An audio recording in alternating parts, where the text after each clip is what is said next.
For the folks over on YouTube, this is episode 2 of Football Over Family.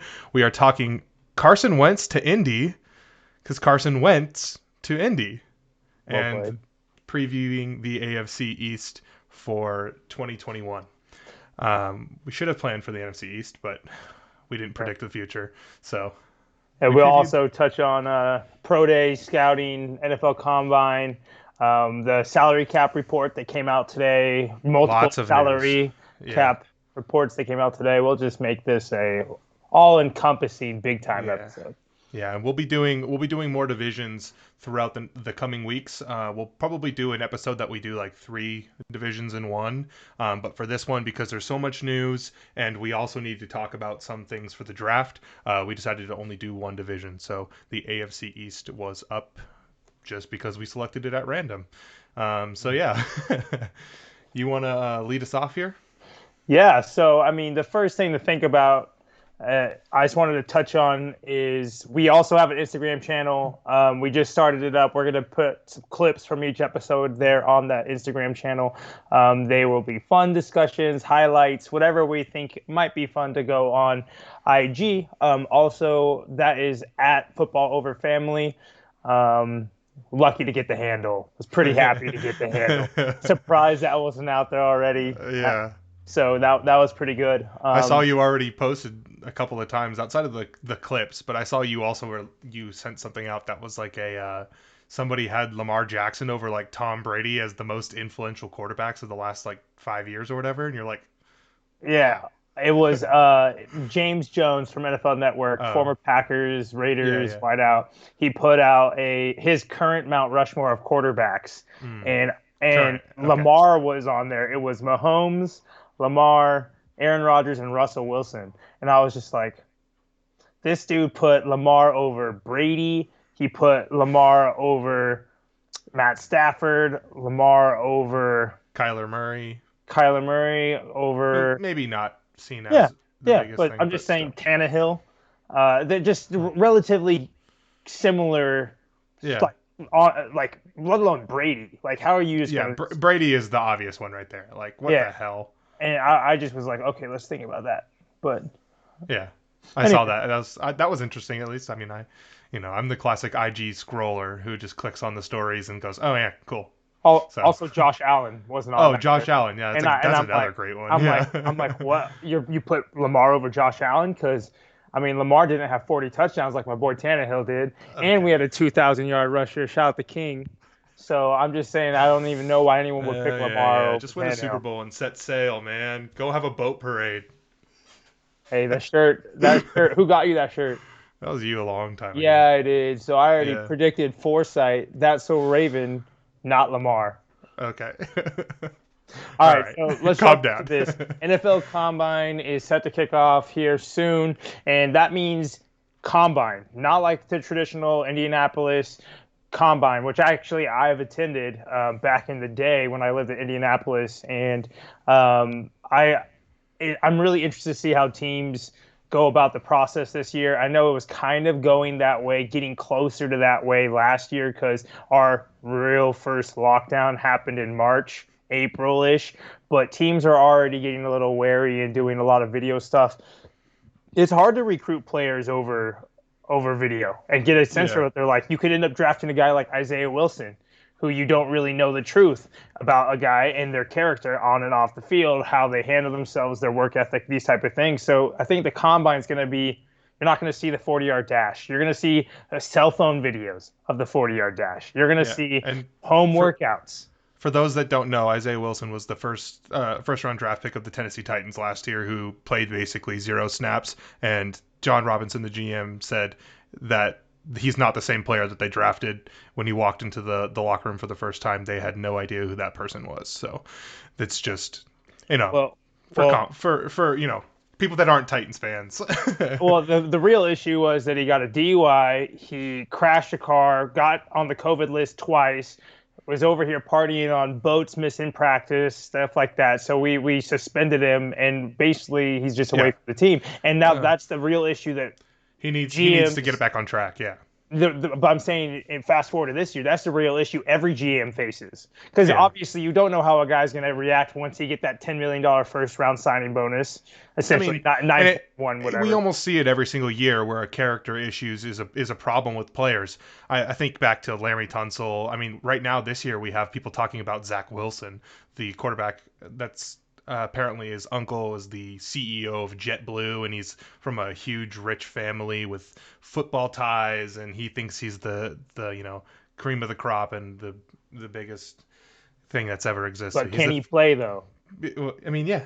Yeah, I know, but I'm saying like that's what GMs will say. Yeah, and they're like, you have all these off the field issues. You're a rich boy. Oh well, can you play? And that's literally just like rumor. That's not even, who knows. Nobody's even heard the guy talk outside of BYU fans probably. And that's just him in an interview, that's not him candid.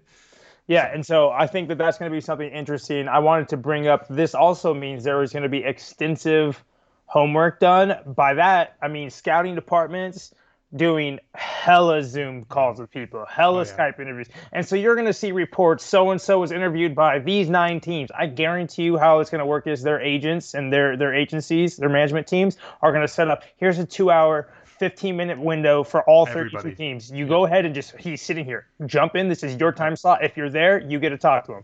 Yeah, and so, I mean, I imagine that will be the way it goes and for so almost every single prospect. Yeah, and that made me want to read a tweet from Matt Nagy. I thought this was very needed to be said. What he said was, loading. Okay. Well, while you're loading that, also we're going into a year where the amount of tape that people have for players is already at an all-time low. Whether the teams had limited games or they opted out players, whatever it might have been. Everybody's going to have limited film too, so pro days are going to be important. We already saw Trevor Lawrence's pro day, and then he immediately had surgery the next day. So it's a type of deal where this offseason is going to be even more odd than last year, which was already very odd, because teams are basically drafting prospects off of notes from 2 years ago and projecting out what they saw from this year, which is such a small sample size. It's hard to know.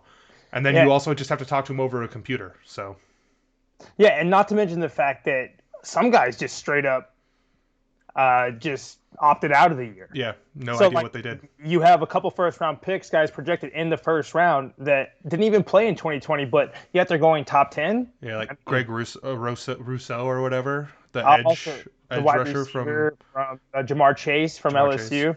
Yeah, and things like that are pretty crazy because that's not a... Those are big picks. Yeah, those are big prospects who could be incredibly good. And you don't imagine that these guys didn't sit around and do nothing all this whole season, but you also have to wonder how football ready are they? Because we'll talk about more people that opted out today with the AFC East having the most opted out players of the 2020 season, but how football ready are you after basically 16 to 18 months away from football? Yeah, not to mention that it's like also, what do you think that says about a guy's character in terms of the fact that they wanted to sit out the whole year because they were afraid of COVID potentially, but also they didn't want. And the trend kind of going back to the last 5 years was I want to sit out because I don't want to get hurt. I want to sit out the bowl game because I already have secured. So it's kind of that these guys knew they were going to be up there in the NFL draft. They were going to be hot prospects, so they sit out anyway. Let's talk about that more with our AFC East stuff. So go ahead and get into your tweet. The tweet essentially just says, "Hey journalists, PSA. Every report you do about us meeting with the player means nothing. Yeah. Don't worry about it. We're going to meet with all of them. We're going to meet with all of them." And the reason why I thought that was interesting to hear from a head coach was because it was essentially going, hey, just let us take a step back and let us do our jobs. And I think that's a thought that we don't even have as fans, journalists, whatever it may be, that we're like, oh, let's put the pressure. I need to look up every free agency news every day. I'm looking up the hashtag Titans on Twitter, just scrolling for hours every day. Is Corey Davis going to stay? And I'm all worried about everything. But the truth is, these guys are trying to do their job, a pressure-filled job. And I thought that was kind of funny for him to mention that. Yeah, definitely. And then on the second portion of that, we jump into these pro days. We saw Trevor Lawrence have a pro day, and it was successful. ESPN had a camera there. There was footage of it. I think that the pro days are going to be a key way for these GMs and these coaches and scouts that can't potentially even meet with the player to just basically reuse their tape over and over. And I know it's scripted. A pro day is scripted, but the truth is that, like, man, if you can't even meet with the guy in person and get to know what they're like, at least you can watch them catch balls and throw and whatever. And that's a good thing that they're doing that still.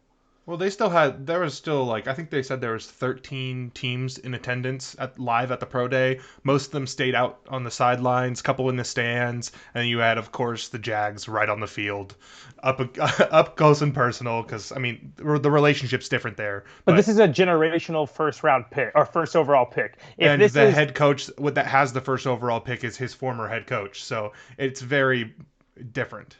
And but what I'm trying to say is, if you're a third-round guy from Saskatchewan Community College, like, the odds are that people aren't showing up to your pro day. Yeah. Like, even if you are a third-round unless they're Bill Belichick. Yeah, and I'm saying just with the travel restrictions, with just the mindset that people have right now. And so I think that this is going to be the biggest bust draft we've ever seen this year. I think next year, turnover ratio of players, this would be the lowest one we'll see for a while. You say the biggest bust draft, and I think we saw a little bit of it last year, where a lot of players that played well in college got picked later in, like, the third, fourth, and fifth rounds, because there are so much dropping of prospects, and I think that's going to happen this year. It's going to be so many talented people that are falling because there's just hype around the teams that played, where people that maybe didn't play as much last year are going to get picked in your third, fourth, and fifth round, and I mean, those could be starters for years. Yeah, and that sucks for them. It's like it's a layered cake, essentially. If you think about it, you have guys that filled in for guys that sat out this year. Think about the LSU wide receivers that got taped this year because Jamar Chase didn't catch 1,500 yards. I can't remember the name of the other edge rusher, but it's the guy that replaced Rousseau, and he's a first-round prospect. They're supposed to go within 5 picks of one another. Yeah, and I mean, like, he wouldn't be. Truthfully, he would probably be, like, an end of the first round, and, like, we would have one at the top, one at the bottom, but now they're both, like, projected 10 to 15. Or he would have stayed another year. Yeah, and so that's why I'm saying this year is going to be a layered draft, where I think you're going to have the most flames that are going to go out in terms of these guys talent-wise, and in terms of character-wise. It's going to be the toughest to grade ever in the history of the NFL draft. And that's going to make a lot of hit or misses, but some great hits, no doubt. Yeah, definitely. Let's jump into one other topic before we kind of get into the big news of the day. The salary cap numbers came out today, allegedly. Allegedly. So there was a new set of information that came out yesterday and then today. Yesterday, the news was from the NFL saying the minimum amount would be the 180 to 181 million that was being projected by a lot of folks, including Over the Cap, who is the group that we both use, I'm pretty sure. And then today there were tweets about 2 hours ago from this recording that was saying that the NFL is expecting 185 to 188 million to be the actual salary cap number. And I could have sworn I just heard out my window Saints fans cheering because they no longer have to release Ryan Ramczyk. So they might still do it. Yeah, they might still do it, but it's crazy. Yeah, and when I'm thinking of these cap strap teams, right, like, there's contenders that are 1 or 2, 3 pieces away that need to hit in their draft, but they need to hit one free agent. Like, they need one impact player at one position. And these type of teams need every million that they tack on to that salary cap. Because, the difference between winning a championship is signing, Marvin Jones versus Allen Robinson. If you had a few more $1 million to throw, Allen Robinson is definitely the player you want. Yeah, I mean, you just have to think about it like this. Like, the difference between those two reports over the last 24 hours is an entire rookie class. That is the ability to sign your rookie class. First year rookie class, because the next year, the cap number jumps for the first. Well, I mean, like right now, in order to sign a first, second, third, fourth, fifth, sixth, and seventh round pick, it's projected to be $6.4 million. That's the the rookie value of contracts based off of your picks. It's a little different, but that's the number. So remember when Sam Bradford fleeced the Rams for like $48 million guaranteed for his rookie deal? Nobody compares to Jamarcus Russell. They fleeced him, dude. Oh my. Yeah. So now it's different and it's set contracts, but like $6.4 million is a huge amount of money that teams can go and spend to pay $6.4 more million on an Allen Robinson versus, Marvin Jones probably wouldn't get $6 million less than Allen Robinson. He'd probably get like $12 million less. I meant more of just a 1 year cap number. I know. Closer to $6 million. Yeah, I get you. I was saying like per year. Marvin Jones will probably get like $8 million, and Allen Robinson's probably looking for 20. And speaking of 20 million plus for a cap year, Carson Wentz, bro, this guy gets traded. He brings that Colts huge cap number. I think they had like $67 million. Yep. And bringing it down a little bit by 20 some odd million this year. 24 million this year. They got a lot of guys to re-sign, but hey, they do a third round pick this year, a conditional second next year. 75% of the snaps turns to a first round for the Eagles, or 70% in a playoff berth. Yeah. And they ain't making it. But I'm just saying, no. Bias, but yeah. Eagles side, you get the picks, but you free up only $850,000 in cap. $850,000. Think about that though. Like the dead cap for them will be the highest in NFL history. The highest dead cap. It's like 33 some. Until we see what the Saints have this year, but yeah. I'm just saying for a single player, it was the highest of all time. 33 million dead cap. Yeah. Crazy. Yeah, and so anyway, I wanted to ask you, what were your thoughts on the trade? Do you think that which team wins, if you will? Everyone wants to say which team won the trade. No, I can do that. I can give you like a letter grade or whatever. What the team I think wins. So I think the Colts win. I think that's very obvious. I think the Colts win for a couple of different reasons. We talked about it last week on our podcast episode about, Wentz is going to go to a place where he's familiar with some people on the staff, and the staff is familiar with him, and they won with him. They know what he needs to do, and if anybody's going to be able to get the best out of him, it's going to be them. Right now, on their roster, the only quarterback is Jacob Eason. So this is the best option for them. Just you're so go biased, Cougs, baby. I can feel that. So right now they comparing to their other options, what would have been a better option for them? I don't know that there is one.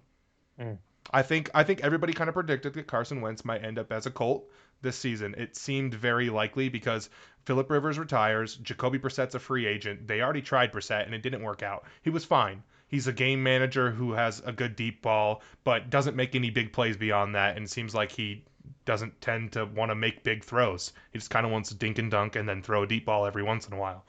And that's the way it goes. It's not a successful path for the Colts, what they need. I think this was the best option, and I think they get a B+, because I think they're a type of team where their defense is incredible.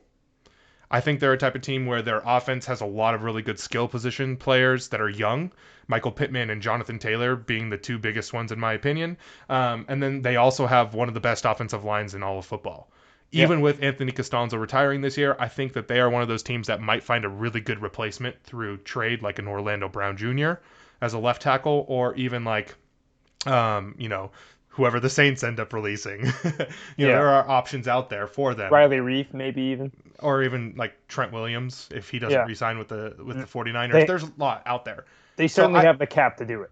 I think they're a team that could easily make a playoff run. And I see why the Eagles put the conditions in there, because if Carson Wentz is healthy and he plays 75% of the games, then they get that pick. But if he only plays 70%, which you think 5%, that's not a lot. I think that's like 2 football games in the course of a season, basically, right? It's percentage of snaps, offensive snaps. Okay, that makes sense. I mean, a quarterback usually plays 90 8%, depending on if they win a lot of games. I was seeing a lot of jokes is that the Colts are going to hire Doug Peterson as a executive offensive assistant in order Get to Nate Sudfeld in the game. To bench Wentz in all the fourth quarters. Well, I was thinking of more of like two football. If he misses 2 football games, how many snaps is he missing though? Because is that going to be the difference? Because if you think of like, I'm trying to do the math on the fly. Well, let's just be honest. That in order to win the AFC South, they are going to need to win 10 or 11 football games at least. Yes. Like the Titans are going to win 10 games. And we've seen it already this year. In order to make the 3 wild card spots, you also need 10 games. 10 games. Yeah. So it's and the thing is too that like they have enough cap to do it. I think they're gonna probably re-sign T.Y. Hilton. He's a team-friendly type guy. I see him trying to stay. I don't think he wants to leave. And then the other thing is they're not really losing anything. Like they're one of those teams that they don't have to make any cuts. They're not really losing anything. So I agree. I think they also didn't give up a ton. A second and a second potential first and a third seems like nothing. And I think that's great. They have the cap to deal with that impact, and it's a good trade. Now on the Eagles side. Well, before you move on, I do want to say, and if Wentz improves with the new situation and he performs to a level that people think he could still eventually get back to, they have one of the cheapest starting quarterbacks in the NFL. You say $25 million and people go, oh my gosh, that's a lot of money. Starting quarterbacks in the NFL are making upwards of 30. I mean, Dak's holding out or is getting franchise tagged at the number of basically 40 million, and he wants more. Josh Allen's probably going to get an extension for somewhere around that number. What's Brady's cap number? Brady's cap number with all of his bonuses, he made like 32 million this year. So, I mean, I'm just saying. He's also in his 24th year in the NFL or some shit like that. I have one question I wanted to toss your way. Do you think Carson Wentz last year versus Phillip Rivers last year, who was the better quarterback? Did the Colts actually improve on their player? I would say Phillip Rivers. I don't think that's how I feel about it. As a Titans fan, I was like, okay, sure. I was like, you guys are going to be just as good. Yeah. I didn't think, oh, you got Carson Wentz. Oh my gosh, you guys are going to murk us now. That thought didn't even get in my head. My thought was that Phillip Rivers is a good quarterback. He played better last year than he did the last year with the Chargers. He turned the ball over less, and not to mention the fact he made the players around him better. I don't know if Carson makes the players around him better.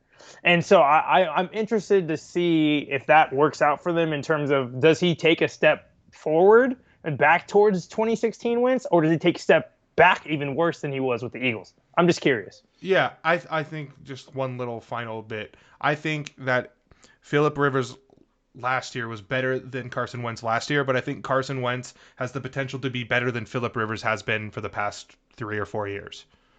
But Phillip Rivers is great. Better weapons. Carson had better weapons with the Eagles. And he goes to a place where he still has better weapons. The Eagles have been one of the worst weapon teams in the NFL for the last 3 years. Alshon Jeffrey has not been a weapon. I know you love him. Deshaun Jackson's played like 3 games in the last 4 years. He's not a weapon if he's on the IR. But I'm saying we all know 3 games of Deshaun is better than everything that you had from the Colts. No, I strongly disagree. Name a Colts player you would take in fantasy football other than Jonathan Taylor. Right now? Yeah. I would take Michael Pittman Jr. easily. I wouldn't draft him. All right, that's your opinion. I think you're wrong. Last year? He barely played. He was a rookie. Exactly. Trash. Claypool the second half of the season. And Claypool had a horrible second half of the season. Still, his numbers from probably one game were better than Pittman's for his whole life. Back to Pee Wee. You can look it up. Oh, okay. See, now you've gone so far. That's so drastic. Actually, that's probably so incorrect because Claypool didn't even play football until like 3 years ago. I don't care. Michael Pittman Jr. is Michael Pittman, Tampa Bay Buccaneers Super Bowl champion Michael Pittman. Oh, wow. So now we have the real issue. But anyway, Eagles. On the Eagles side of things, hey, we get it. You have your bona fide Jalen Hurts as QB1. Stop with the controversy. Let's move forward. Let's let's get with our guy what he Let's move forward and draft Justin Fields. Hey, if they want to draft 2 quarterbacks that are the exact same, I get it. I'm just saying that'd be hilarious if they drafted a quarterback in the first round. After all that. Hey, but they have the 6th overall pick this year, and they can trade back. Oh, yeah, and they have a lot they could do. Yeah. But they really don't want to accrue more picks because they don't have the cap room to sign any of those picks. Well, once they make some of the slashes that we're thinking that they might and trade some guys away, I think they'll then, they won't have that much money. I don't think it's worth it for them. Okay. For the Eagles side, I would give them a C+. B+ and a C+. I don't think there's really any winners here because, again, I don't think Carson Wentz is like incredible right now. He's a beaten down, broken quarterback that has a potential to be fixed and do a lot better. But he's a very expensive, broken quarterback. So I don't think any team is like at an A range. But I think the Colts get a B+ and the Eagles get a C+ because they do get compensation. They'll likely get a first-round draft pick out of it. Is it anything like the Matt Stafford-Jared Goff trade? No. Does it matter? Does it matter that they didn't get all the same picks? And even though the cost is pretty similar, no, because they have a starting quarterback. Mm-hmm. They didn't have to trade for Matthew Stafford and get rid of Jared Goff. They just got rid of Carson Wentz. Yeah, I agree with you. Trade's different.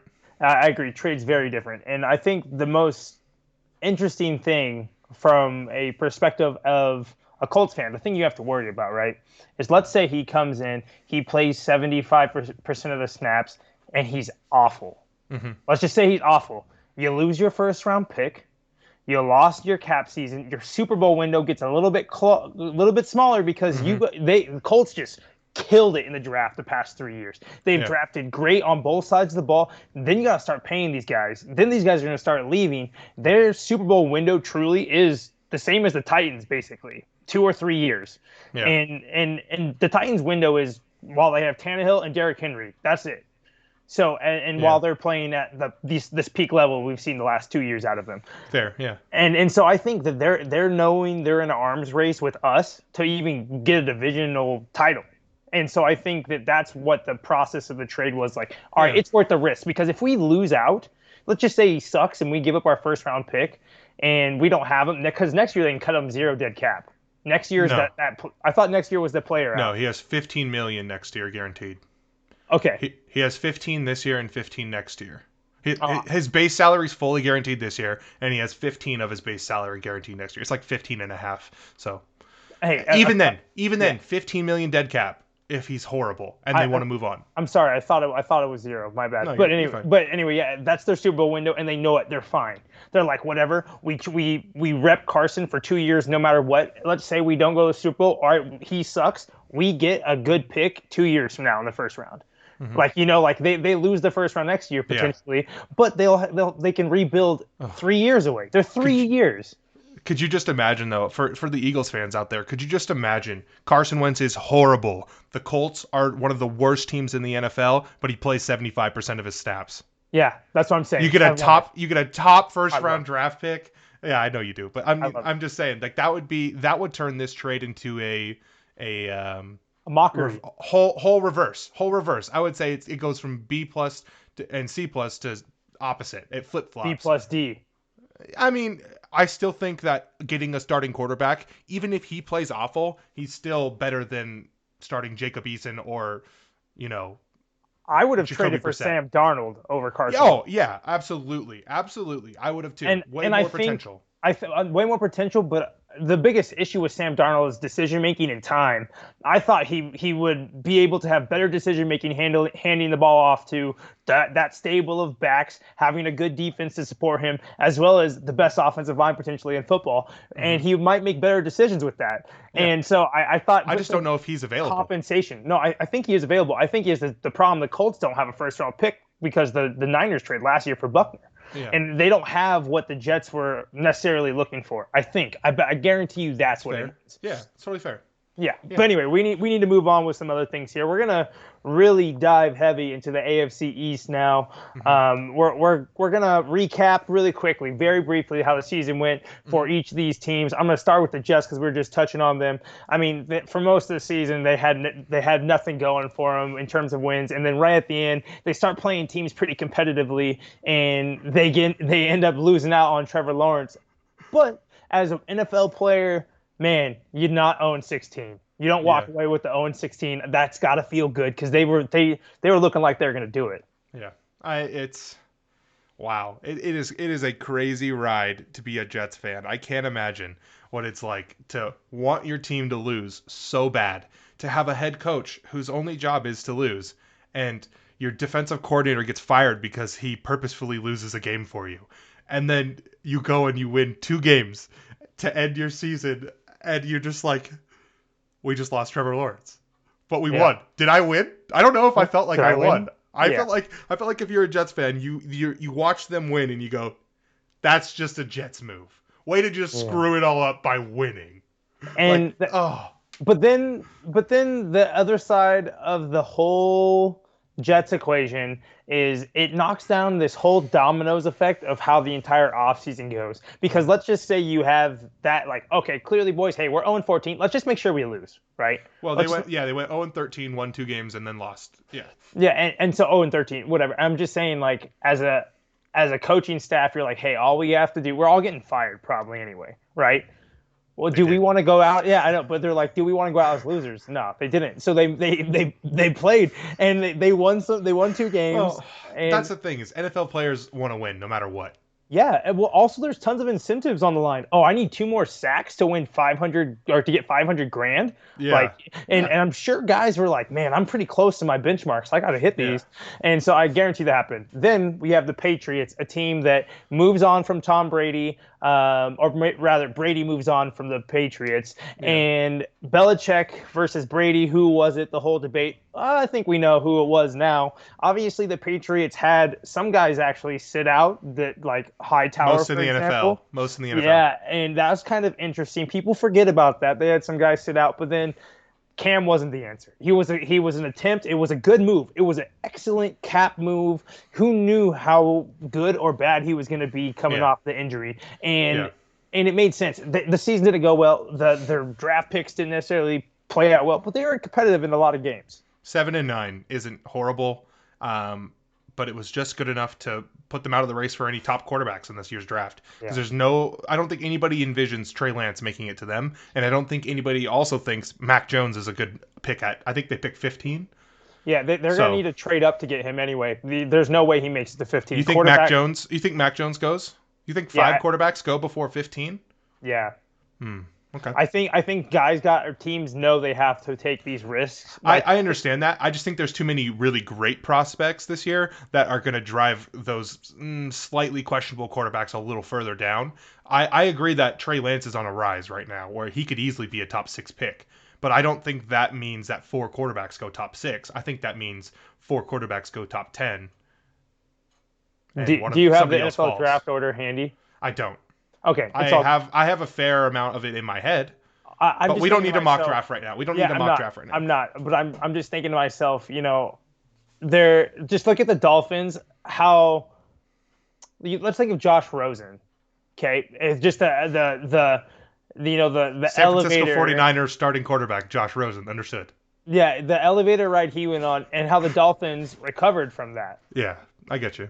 And how teams have recovered from drafting terrible quarterbacks in the top 10 that didn't work out. Well, it only takes 1 or 2 seasons, and then you can 3 seasons, and you can move on. And the Cardinals. And the Cardinals. And I'm just saying, you could do it. The Browns drafted terrible first-round quarterbacks for years. And they were terrible for years. Well, if you're picking the same position at pick 22 somehow over and over again, don't draft a quarterback there. Then let's go to the Dolphins. Speaking of those fools, those fishy 10-6. 10-6. Man, Fitzpatrick's a better quarterback than Tua. Just want to say it. But also, they were doing great with Fitzpatrick before they made the switch out of nowhere. Fitzpatrick had a great game. Week. It was the bye week. I know Fitzpatrick had a great game, and they're like, bye week, let's just change this up. I like their relationship. I know Fitz is a consummate professional. I know all these things, but New England Patriots starting quarterback Ryan Fitzpatrick. Tennessee Titans starting quarterback All Ryan right, Fitzpatrick. yeah, calm down. All right, yeah, let's. But yeah, the Dolphins. I think really great. They were streaky though. Defense, man. Defense was and awesome special down teams. the stretch. Huge player. They invested in the defensive back position and the safety position big time over the last 2 off seasons, and it paid off. They paid guys the highest contract. It was Byron Jones, and they paid him the highest cornerback deal in NFL history, and he was awesome. He's like, this is why it's worth it to pay a guy like this. And they're probably going to be paying Xavier Howard here in the next year. They got rid of Minkah Fitzpatrick because they believed in. They have Bryce McCain and Eric Rowe as their safeties, who were slot corners for them, and then they just moved them into safety. They're very small, but they play lights out for that team as much as they can. Yeah, I think they're a team that is building right. They're building. It's kind of funny. They're building the Patriot way, which is the whole Brian Flores effect down there. But I think it's a situation where we already know Flores, baby. We already know what their potential downfall is, and it's their quarterback position. Yeah. Is Tua an actual starting quarterback? Because last year he looked like a guy that was trying to run the West Coast offense, but he had a wet noodle as an arm. So it was weird. The interesting thing was Tua gets hurt right later in the season and comes out of the game, and Fitzpatrick comes in and delivers a miracle play, and somehow the Dolphins lost that game because of PI against the Raiders and everything, but he came in and it was an instant change. And like the whole team played better. The wideouts played better. Spectacular catches here, this, that. It's one of those things where it's like maybe he just needed an off season where he is the guy. Maybe he just needs that. Are you talking about Ryan Fitzpatrick? No, I'm saying Tua. Oh, okay. I was he didn't have the opportunity last time, and he came in. He didn't know he had a wet noodle, is what you were saying. I'm saying if he has a full year as the guy, a full offseason as the guy, and the players and everything get to know him, seems like guys are making those plays for Fitz, but they weren't making them for Tua. Yeah, and I think he's making more. He's making better throws, and he's also making riskier throws because you have Mike Gesicki and Devontae Parker, who are huge targets. They'll make big plays. They'll make big catches. So Fitz was willing to throw him those. Tua, I watched I think it was 6 straight plays of Tua on the goal line for it was a PI or something like that, and I swear he overthrew Devontae Parker and Mike Gesicki like 4 times in a row, and I was like, those guys are 6'6". How do you overthrow them? In the end zone? It's like 8 yards away from you. Just throw the ball anywhere within a 10-yard radius of a guy 8 yards away from you, and you have a shot. Spectacular catch guys too. Tons of one-handed catches. Great possession guys. Yeah. And then I felt like he just. I bet you the breakdown is in his reading of protection. I bet 100%. You that's just a thing you got to get used to. He also, the running back position did not produce well for them last year. Yeah. Definitely. They went out in free agency and tried to get a couple plugs, and it didn't work. No, they're going to spend a first-round pick on Najee Harris. Watch. Or they're going to pick up a guy like Aaron Jones. Yeah, I mean they're going to. We can talk more about. Yeah, we can talk more about that. Buffalo Bills is the last team. All right. First of all, I was happy for the Buffalo Bills. That was great. It was amazing. I kind of viewed the Buffalo Bills as like that team, like same thing as the Browns kind of when they were in the divisional round. It's like, yeah, like I'm down for the Bills and the Browns to go to the Super Bowl. I don't care which one. It just sounds fun, right? Yeah. These are historically patronized, like hurting individuals. Anybody that didn't have a team that was in the playoffs or a team that was still active in the playoffs was thinking, yeah, that's a team that I would like to see over the Chiefs because they were fun. You have Bills Mafia, who are just an electric fan base. And I swear, every single time I see shots at that airport, I get jealous that I don't have that sort of experience in my life. I just want to go sit at the Buffalo airport. I don't even care about the games. Yeah. I don't want to tailgate. I just want to meet the team at the end of the plane ride. Bro, I want to jump through a table so bad. Hey, book it at chat. Book it on YouTube. Book it on Instagram. If the Buffalo Bills make it to a Super Bowl this year or next year, I will jump through a table. I'll join you. And I'll video it. We'll stream it right here on Twitch, Football Over Family, and we'll jump through some tables. We'll jump through some tables for sure. Honorary. I'll get a Bills eBay JP Lossman jersey, and I'll jump through a table. All right, so oh my gosh, they make it to the AFC Championship game. Last year, they were beating the Texans and managed to fumble that away. Back-to-back playoff years for Josh Allen. He looked good this year. He took steps forward this year. He was making an MVP candidate this year. Yeah, he was right behind in terms of MVP vote. Went Derrick Henry, Aaron Rodgers, and then Mahomes, and then Josh Allen, and then Tannehill. And so I think that, like, if we think about the Bills' performance as a team, their defense was awesome. It was up and down. It was up and down defense. The defense is their problem. Well, I think it was awesome in terms of the way that they, like, think about how they shut the Ravens down.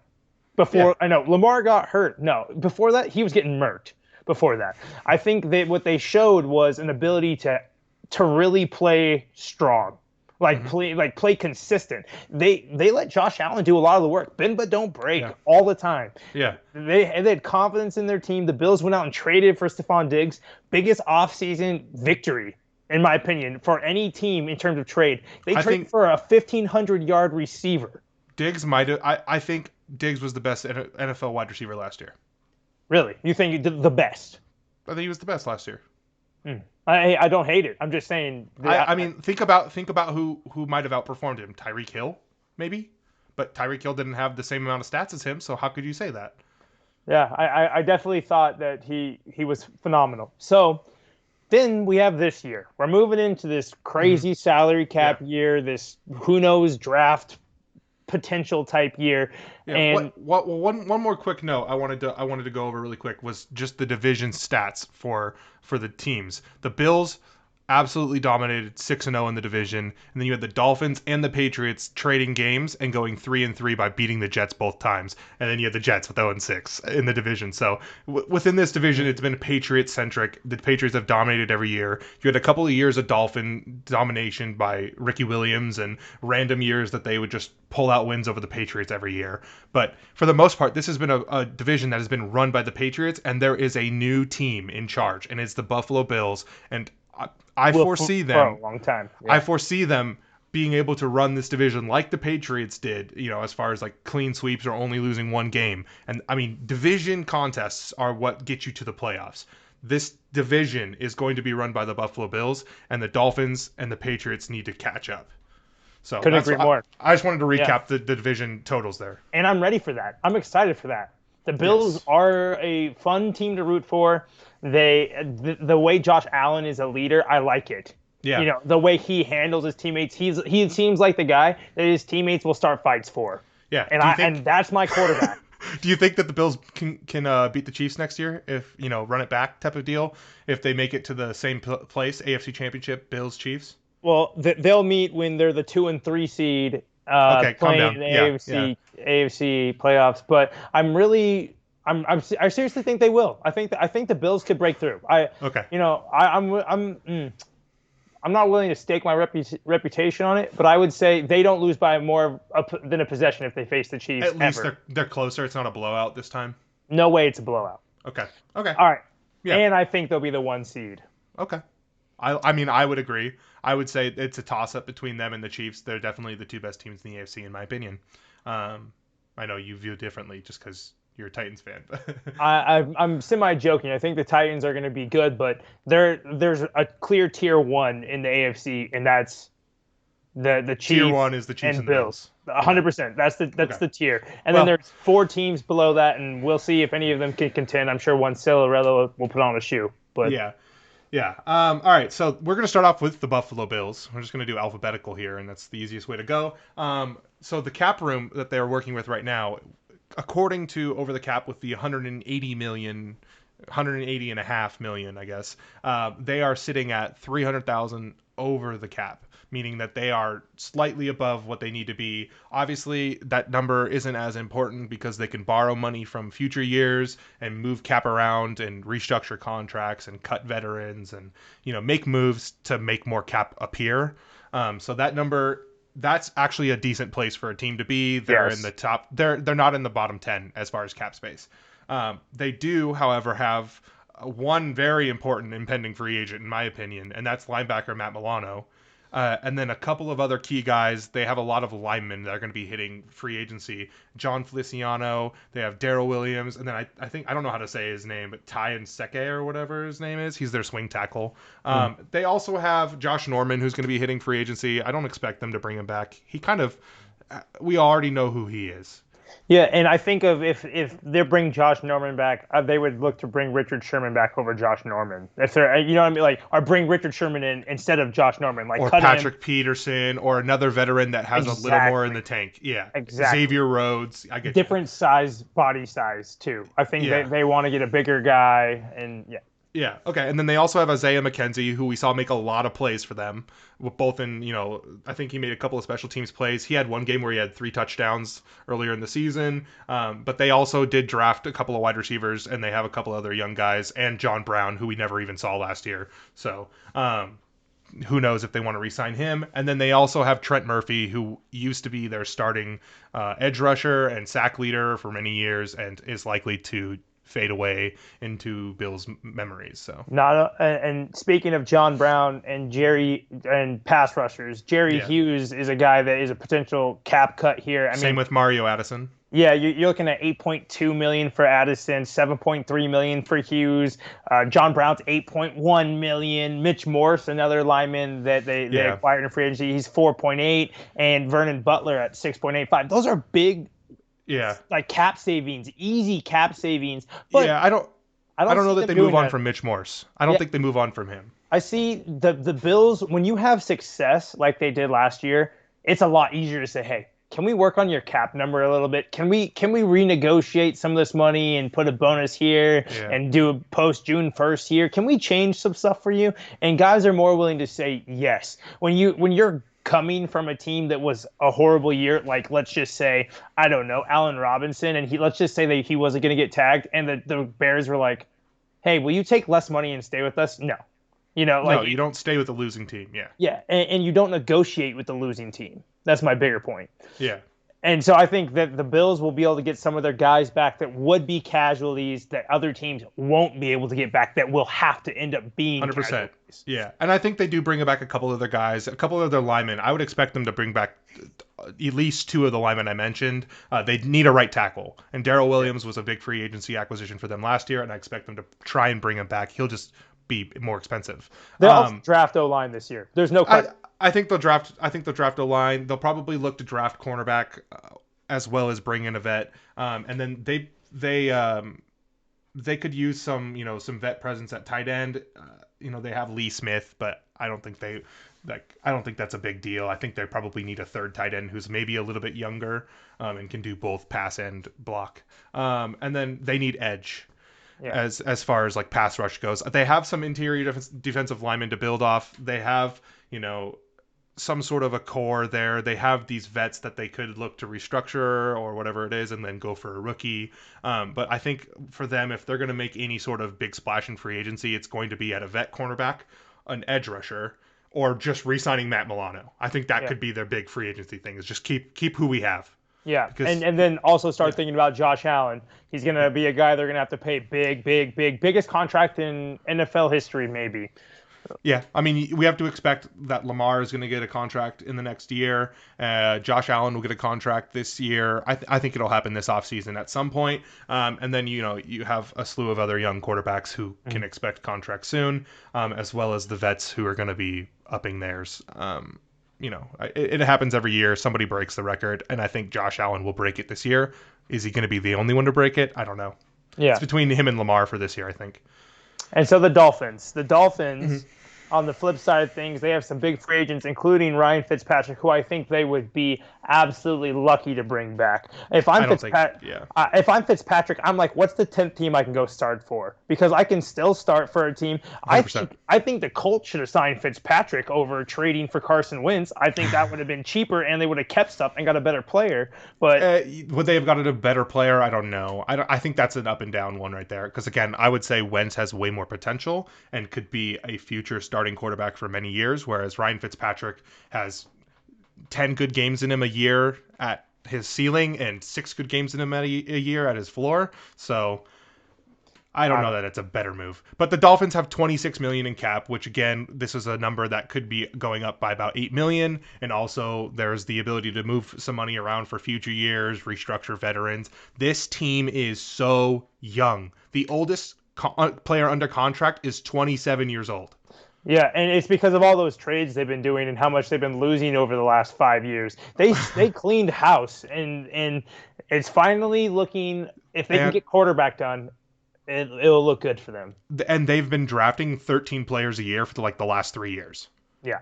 That's crazy. And then they've been signing free agents who are 25 and 26, and they've been the big spenders almost every single year. And, that is a method of building a team that is very successful. So I'm not hating what they're doing at all. I think they have a great chance. And once again, this year, they go in with, I think they have 11 draft picks this year. Yeah. And one thing for them that's been big over the years, they've lost a lot of close games. The Dolphins have played, as they've been bad, they've played teams very close. There's just a couple of teams like that every year: the Chargers, the Bucks, the Browns. But I think that one thing was nice for them was they actually got they re-signed or extended rather Sanders, their kicker, and he's been very good, and it's important. As a Bucs fan, you know what it's like to not have a good kicker. You lose games based off of that, so that's going to help them. Anyway, so their team needs this offseason, and you're looking at running back. Like I was just saying, you got to draft that, and you got to get your boy Tua a playmaker, like someone to throw to. Yeah. I think right now they have Devontae Parker, Mike Gesicki, I love him. And Preston Williams, who they love and who has performed fairly well when he's not hurt. They also have a bunch of guys coming back this year. They have Albert Wilson. They have Jakeem Grant. There's one other wide receiver that they have coming back from. He was also an opt-out. I can't remember his name off the top of my head, but they had two, Albert Wilson and somebody else. So it's a team that has a bunch of pass catchers that I don't know if they want to be their starters. But, there are guys out there that I think they could definitely go for. I just see this team as looking for a number 2 wide receiver more than a number 1. So I think that they'll probably try to draft him and continue. They just have so many draft picks. I don't see a reason to do that. But I do see them going for like an Aaron Jones, making a run at a Chris Carson, or I hate James Conner going to them because it feels like a very Dolphins the last 3 years type of move where it's a player that could be good but will likely just sit out the entire year with injuries. So they should have never traded Kenyon Drake. But no, they shouldn't have. They should have done a lot of things, and Adam Gase made his mark. So we talked a little bit about like what their needs are. They are going to be losing some other players. I expect them to re-sign their center Ted Karras. I don't know if that's how you say his name exactly. I would guess. They also have their punter and a couple of linebackers are going to be hitting free agency. Those are players that they could look to, upgrade, I guess, in a way, some sort of veteran presence or even some younger guys. Well, they're losing no stars. They are not losing any star players, which is nice. Well, there are plenty of teams that are probably 20 plus teams that are losing star players. At least one cap casualty, one something. The Dolphins don't have to do any of that. They don't have to do anything. And, I mentioned in here that they could move on from either of their safeties, just between you and I, just because I say it's possible. That's the only reason they would do that, though, is because in my head, I see our list of free agents that we have like gone through, and I've made my rankings, and the safety free agents this year are incredibly talented. Yeah. Some of the best safety free agents are available because teams like the Saints are going to lose a Marcus Williams, a starter who's pretty good. The Rams are losing John Williams. You have Justin Simmons from the Broncos. You have Anthony Harris from the Vikings. But also, and these are all guys that it's could not upgrade. An expensive position. It'll be like $14 million. Not an expensive position to get a good guy at, and they're an easy, like we're talking about with the Dolphins. A lot of teams are going to cut safeties. Like, it just happens. Like, Kenny Vaccaro is a potential cut, for example. Is he someone that people want right away? No, but can he contribute? Yes. But anyway, it's an easy upgrade. And then even if they signed one of those guys to be a starter and bring some more physicality to the team, because like I said, small safeties means harder to stop the run, which is a problem, So if they upgrade and decide that they can replace one of those guys as a starter, they're both slot cornerbacks. Just put them back at slot corner, and there's your starting slot corner. Like, it's a really easy move. So, there's some free agents that I think they should go for. They also probably want to work on a Mike Gesicki extension. He's one of the better tight ends in the NFL, and we've seen that tight ends are very rare as far as like top tight ends. He's a playmaker. He can change an entire game. And I think they probably want to work on an extension now so that they don't end up with a Hunter Henry situation where they're probably going to have to tag Hunter Henry, the Chargers, that is. And I think the Dolphins would prefer to just get it done ahead of time because it'll save money in the long run. But some free agents to target. They need a veteran backup who can start games if Tua isn't good enough or gets hurt. Fitzpatrick, obviously. I mean, he's familiar, but I don't think if I'm Fitzpatrick, I don't want to stay. But go for a guy like an Andy Dalton who knows he's being replaced immediately by Dak if they re-sign him, or Jacoby Brissett who's a really good backup. And I think they're probably going to do that. They'll probably have to sign one of those guys, those three. I don't see. We can go into where we think free agents are going to go, but I don't see Dalton or who was the other guy you mentioned? Jacoby Brissett. No, the other guy. Ryan Fitzpatrick. I don't see either of them wanting to be there because they think they can play. They think they can start. They're not done yet. Dalton literally just did that with the Cowboys, though. There was no way Dalton was ever going to start over Dak Prescott. No way, but he essentially had to. He took a 1-year little thing, and guess what? There's going to be a market for him in places. I mean, The Patriots, he could be a starting quarterback for the Patriots. Yeah, he could be. So I'm just saying, I think, speaking of the Patriots, let's just jump into them. Yeah. There's a lot going on with the Patriots. I mean, you have the second post-Brady offseason where they realize, okay, we need a better quarterback. And they have a crap ton of money. And they have one star player they really need to hold on to. And who is that, Colin? I mean, it's got to be Joe Thuney. It's got to be him. And they're going to probably have to tag him again. They tagged him last year. And that money goes up by I think it's 5% increase on the tag for doubling down. That's very expensive for a guard. And if you know the Patriots, you know that they are more common to let their good offensive linemen leave because they have replacements on hand. And the Patriots already have his replacement on hand if they need it. And this team will draft offensive linemen in the second and third round and turn them into compensatory third-round picks every single time. So I think the Patriots are going to be one of the most fascinating offseason teams because we've seen them be able to sit back and make concessions and trade back and get players and do this and do that because they had a guarantee in Brady. They knew they were going to get far in the division. They're going to win the division. The division was cake. It always was cake. Yeah. And they also knew that they could do this. This year, they are going to be trading up. I see them trading up for a quarterback. I mean, they traded into the end of the first round to get Garoppolo, but I'm saying I'm thinking they're going to trade up for Mac Jones. They might trade up to Trey Lance. You know, they're going to have to be aggressive. Hey, think about it. They have $67 million. Is this a hot take right now? No, it's not. But regardless, they need to get a veteran beast wide receiver to go along with the rookie quarterback. I don't know who they're going to hit in free agency. There's some big wide receivers out there, some tough guys to get. They're going to be expensive guys, but I think this is a year where they could pay up. They have $67 million with the number at 180 again, so expect that to move up. They have the most money I think I've ever seen the Patriots have in my entire life.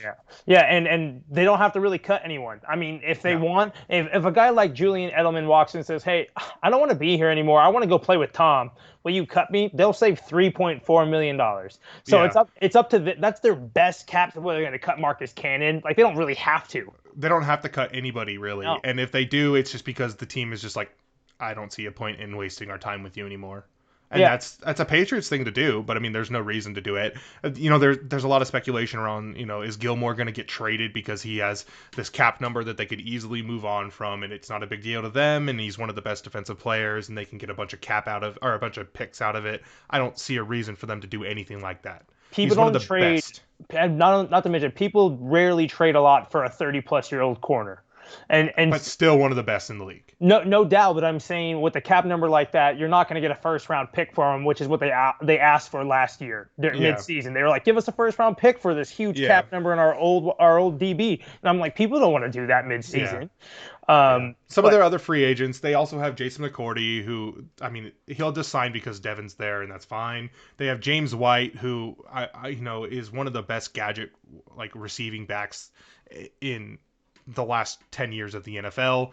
And then they have a bunch of D linemen that they'll probably look to re-sign, one or two of them, just veteran guys. and Rex Burkhead, also another one of their gadget running backs, and then their center David Andrews. And I expect he'll come back, but I don't know how that they're going to be able to continue playing games without starting wide receivers and a starting quarterback that can throw the ball well. That's obvious, but I feel like everybody knows that. But the thing that they've been doing for the last 8 years, and one of the reasons Brady left, is because they don't have a wide receiver. Yeah, well, they invested heavily in defense while they had Brady on offense. Was always what they did, and now they're gonna have to spread it. They're gonna have to spread it until they get a star quarterback, and we'll see how that goes. Speaking of trying to get star quarterbacks, the Jets are going to be in the market in the draft. They have $67 million. Adam Gase is gone.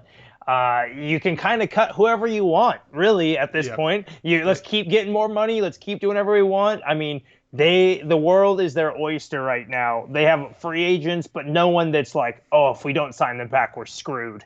They are at a place where they're basically missing every single position as far as ability to upgrade. They can upgrade basically every single position on their roster. They have like Quinnen Williams, and they CJ just drafted Mosley. Well, he just opted out last year, and he's coming back. Who knows? People are really down on him as far as they just paid you to be the highest paid linebacker, and you're going to opt out. So people think he's kind of like a quitter on the team, which is a horrible thing to think of for a guy opting out. It'd be great. Yeah, but I mean, like this team, they have a couple of good young players they've drafted in the first and second rounds of the last couple of years, but they have a ton of guys who could easily be replaced at almost every single position. And it's just a team that everything is open to them. They could be the biggest spender in free agency. They have a good amount of picks, but they don't have to work. But they don't have to be. They don't have to be because it's a rebuilding year. And Sounds familiar? They can still trade Sam Darnold and get even more, or they can just be content. It's going to be interesting to see what they. I mean, but I don't see the point in drafting a top quarterback and then being like, all right, you're competing with Sam. I just don't see the point. You either trade Sam and sign a old vet and have a QB competition, or you just let like the rookie go right away. Do the Burrow. Just let him go. Yeah.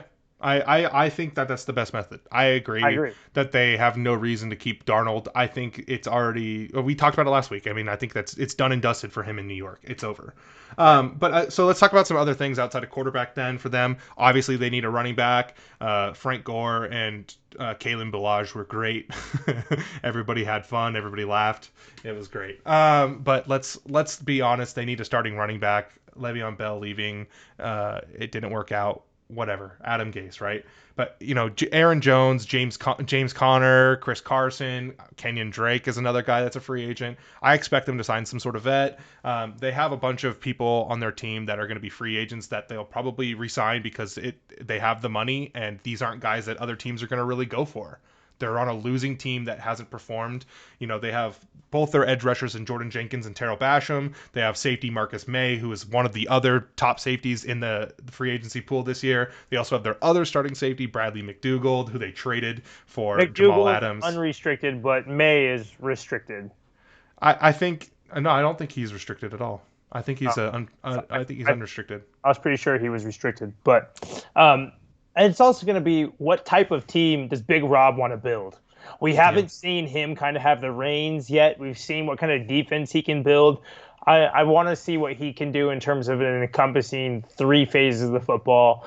Head coach, what does he want? What is his team's identity that he's going to bring? And I don't know who on the roster fits into that because they're all expendable, like you said, if they're all guys. And so I think that's going to be interesting, which leads into my biggest point of this episode. Hey, Collin, you look like you need a hot take. Oh, gosh. I'm here to give you a hot take. The Patriots will have a worse record than the New York Jets next season. Book it now. Here's why. Cam Newton was a failure. They're not going to draft a quarterback that's going to be good enough. Mac Jones, yeah, you look great, but you also had the best offense that we've maybe ever seen in the history of college football all around you. Your wide receiver won the Heisman over you. Let's just think about it, okay? Whoever the Jets bring in at QB, whether it's Sam Darnold and Andy Dalton trade for Jimmy G, they draft Fields, whatever they do, it will be a better quarterback than the Patriots have. I bet you. They will pay someone more money. They will get a better player. Also, they have better wide receivers than the Patriots have. Yeah.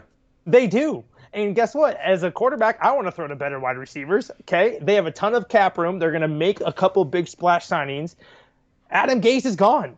That means they're going to make smart play calls. They're going to run the clock effectively. They're not going to make stupid fourth down decisions. Their playbook will be probably normal. And for the first time ever, a quarterback is going to have success. And I think Big Rob is going to build a good defense, and people want to play for that guy. They're going to just have a different mentality, a different way of playing the game. And then not to mention the fact they are going to have fun. I just see it. I don't know. They're gonna have fun playing the game, and people are not gonna have fun playing for Belichick still. That's why, and I just think that they're just gonna be better. It's just a switch. You got, like you said, 6-0 Bills, 0-6 Jets, 3-3 Dolphins and Patriots. I think we're gonna see those three teams split more games, as well as a team steal a game from the Bills, maybe. And if it happens, I think it's the Dolphins. Yeah, but I'm just saying the Jets will have a better record than the Patriots. But hey, I like the idea. Again, I think the Jets currently have more buildable pieces than the Patriots do. And more money, or essentially more money. They're almost exactly the same. I know, but with the players they can cut, because they actually have players to cut. The Patriots don't. Yeah, they're going to end up with more money. However, they do have more draft picks, so they'll probably. They also have more important free agent, like more. They have quantity-wise more free agents. Yeah, so I don't know. I don't think when you're Big Rob and you come in, you go, I don't know if I necessarily want to bring those failure guys back. Yeah. That's not the team I'm trying to build. So I think they'll let a lot of the former quality guys go, and then start. I think there's a lot of cheap vets that they'll bring back. And if they trade Sam Darnold and get even more picks, man, this team could be better sooner rather than later. And so I don't know. I think they're going to do better. All right. I'm not against it. It is definitely a hot take, but I'm not against it. I would say that there's a possibility there. Just saying, hot takes. Come to me for the hot takes. All right. So, Collin, I have a little game for you. We are going. Your hot take horn is going off. Okay, go ahead. You got to give it some time there. All right. There have been 37 quarterbacks drafted since Baker Mayfield was drafted in 2018. Okay. This includes Sam Darnold, who we're talking about. Okay. I'm going to go down. Some of them were 7th round picks, not even in the league. Yeah. We'll do it quick. But I want you to tell me which quarterbacks you think possess the talent to lead a team to the Super Bowl. I'm not saying what quarterback is going to win a Super Bowl. Example of a player good enough to lead. Eli Manning and Joe Flacco were good enough to lead their teams to Super Bowls and make Super Bowl runs. Trent Dilfer and Brad Johnson. Yeah, but do you think they had the talent to? Okay, I understand. Dilfer was essentially like. I understand. Yeah. I'm ready. Let's do it. Baker Mayfield. Yes. Sam Darnold. No. Josh Allen. Yes. Josh Rosen. No. Lamar Jackson. Yes. Mason Rudolph. No. Luke Falk. No. The GOAT. Logan Woodside. No. Who? Even know what team he plays for. Not a single clue. He's Ryan Tannehill's backup for the Titans, number 2, QB2. Kyler Murray. Yes. Daniel Jones. No. Dwayne Haskins. No. Drew Lock. No. Jarrett Stidham, potentially the starting quarterback for the Patriots. No. All right. Gardner Minshew. No. The GOAT number 2, baby. Ryan Fitzpatrick Jr. Trace McSorley. No. Joe Burrow. Yes. Tua. No. Justin Herbert. Yes. Jordan Love. No. Jalen Hurts. No. And Jacob Eason. No. Okay, those are just some of the quarterbacks. Yes to? I want to you know said yes to Baker Mayfield, Josh Allen, Lamar Jackson, Kyler Murray, Joe Burrow, and Justin Herbert. I feel like that's reasonable. I mean, obviously we haven't seen enough from Burrow or Herbert to know if they're actually going to be that like it factor. Herbert had a great year. Burrow looked good.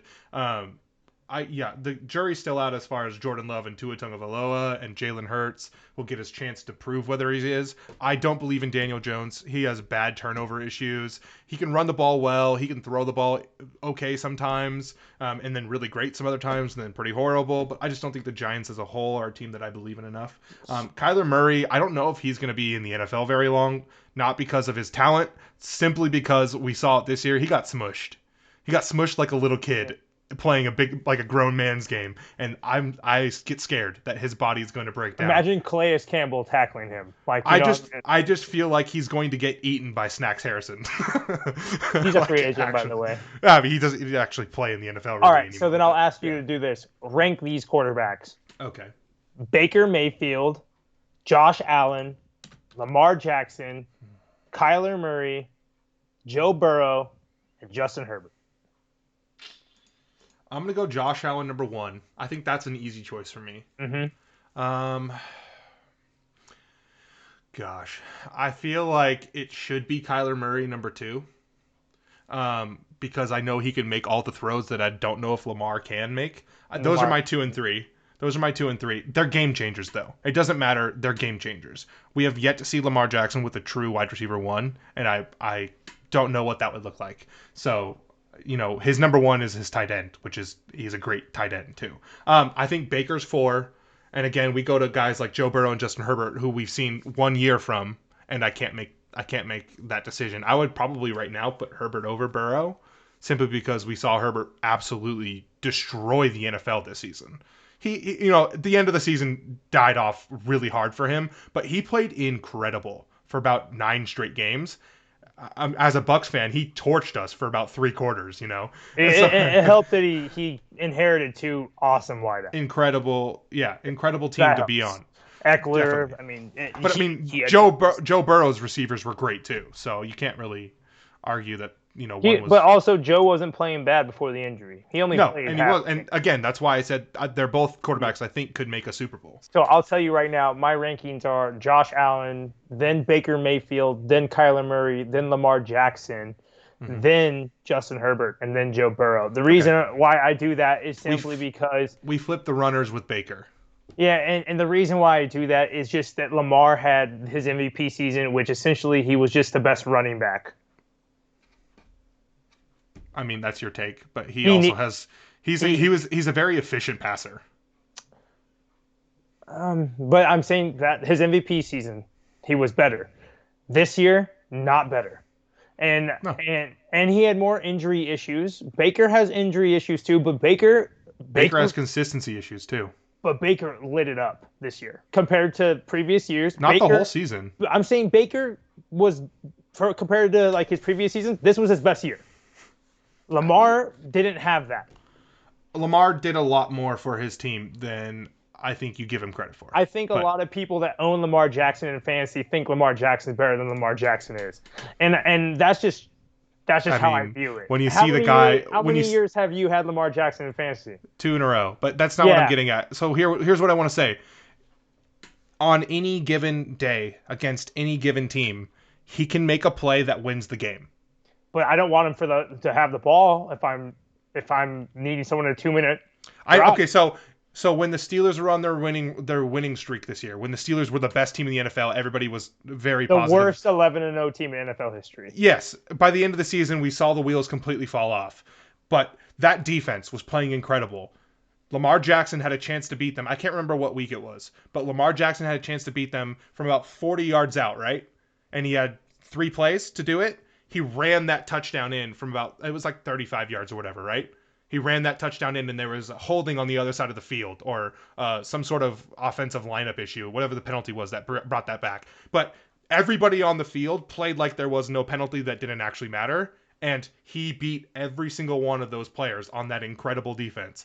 There is at any moment it literally means nothing to me. It literally, that example literally means nothing to me. I understand. And then on the next play, he throws a pass that probably should have been caught up the seam and would have been a touchdown as well. Questionable whether it was pass interference. That next play. So you saw both sides of him at a very good standard for a starting quarterback, where he ran a play in that he had no business running in, and then he also almost threw the game-winning touchdown against the best defense in the NFL. Am I saying that he's not a spectacular player? Absolutely, that's not what I'm saying. I'm saying he can make any play anytime, but I'm not building my team around him. I don't. He's. I understand. Yeah, I understand what you're saying. He's gonna get hurt. He's gonna get hurt. He's same already reason started to get hurt. Yeah, same reason I have questions about Kyler Murray. You say he's already started to get hurt. I want to take that back because he actually hasn't been a hurt quarterback. He had cramps this year. Philip Rivers tore his ACL and completed a game. This guy, I know the divisional round against the Bills. He had coronavirus. Okay, you're talking about the concussion in the playoffs. He had the coronavirus and he got cramps because he was dehydrated. Like, that's not injury history. That's just stuff happens. Sometimes you're not hydrated enough. But also, he's just not a good quarterback, is how I feel. You're so biased. It's hard. It's not that I'm biased. I'm looking at the pure facts of the throws that he misses. The interception, for example, you want to talk about missing throws and throwing interceptions, though. Baker Mayfield's right there, and he doesn't run. Yeah.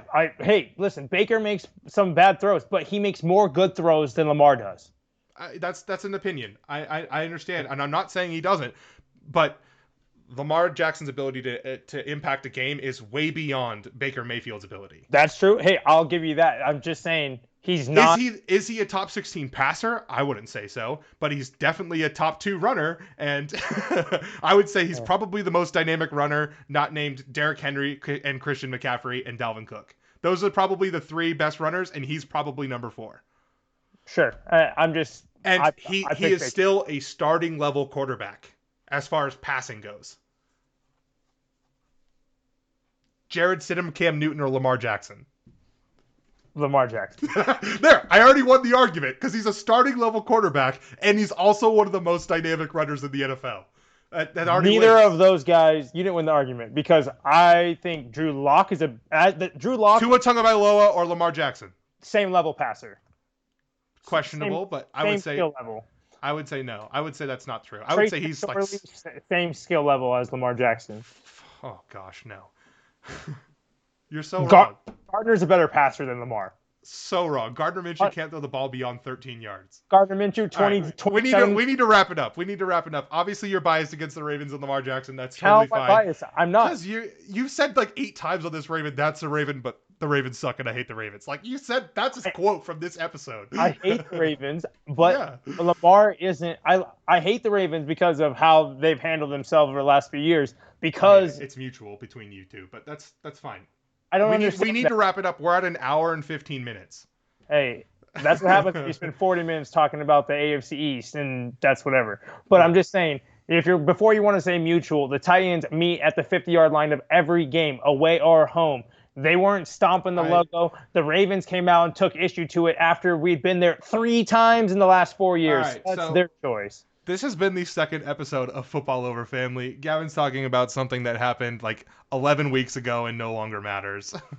It was literally an entire NFL season ago. I'm just saying, Lamar's not a great quarterback. Okay, that's fine. He's a starting level quarterback in the NFL, and he's one of the most dynamic rushers. Agreed. So he's going to start in the NFL for the next 8 years, likely. He literally broke. He won't have a body. He literally broke all of Michael Vick's records, so it doesn't matter. Not half as good as Michael Vick.